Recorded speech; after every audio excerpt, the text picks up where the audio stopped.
The Soybean School on RealAgriculture.com is brought to you by Pride Seeds, Cruiser Max Vibrance Beans, and High Stick NT.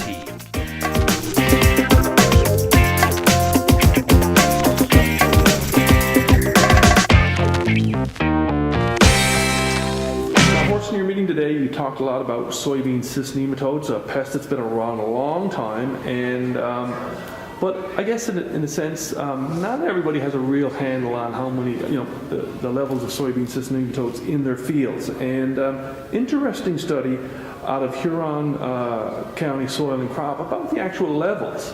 Right. That we actually can see in some soils. Yeah, that's right. So, soybean cyst nematode was first described here in about 1986 in Ontario. And of course, it moved into the southern counties first, where there was more soybeans planted, right? And as soybean acreage has expanded right to the east, soybean cyst has kind of followed along. And certainly a lot of us are not maybe aware of the fact that we have soybean cysts. So really the point that we would like to make is that every soybean grower should test their soil for soybean cyst nematode. And if you find that you have it, of course it's a question of the numbers, but if you have significant numbers, then you need to take some actions to try and reduce the overall yield hit to soybean cyst, right? And of course we have resistant varieties. That's the main thing.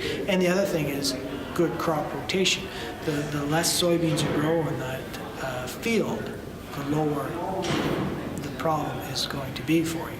So in the Huron County survey, which was really part of Tom Wolaki's survey of the province. He works for Agriculture and Agri-Food Canada, and what they're trying to figure out is the races, or what they call the HG groups, that are present in Ontario. So they're not trying to figure out only where cyst is. We have some sense of where cyst is, but the bigger question is also, are the varieties holding, and in terms of resistance? And they appear to be, so far, from what we've been getting back from Tom. But as a side shoot, this Huron project basically just took soil from whoever sent it in. So it's certainly not a scientific analysis of every township in the county. So I don't want to say that exactly every field was tested. It wasn't. There were 103 samples that came in, and of those, 25% had high levels of SCN, which is very surprising, and 54% had some soybean cyst nematode, which is a big number, right? So it just is a bit of a wake-up call, I think, for all of us to, again, be aware and test our soils. And if you haven't tested for a number of years, do it again, just to be sure you're not losing yield too bad. And the bottom line is yield, because you can feel no visual symptoms but lose up to 40% yield. Yeah, that's right. So that's the extreme example. And once you have visual symptoms, you can lose even more, right? And so, yeah, for sure. The way to think about them, if you're a soybean grower, you need to take soybean cyst nematode seriously, because they are the #1 pest for that crop in the world.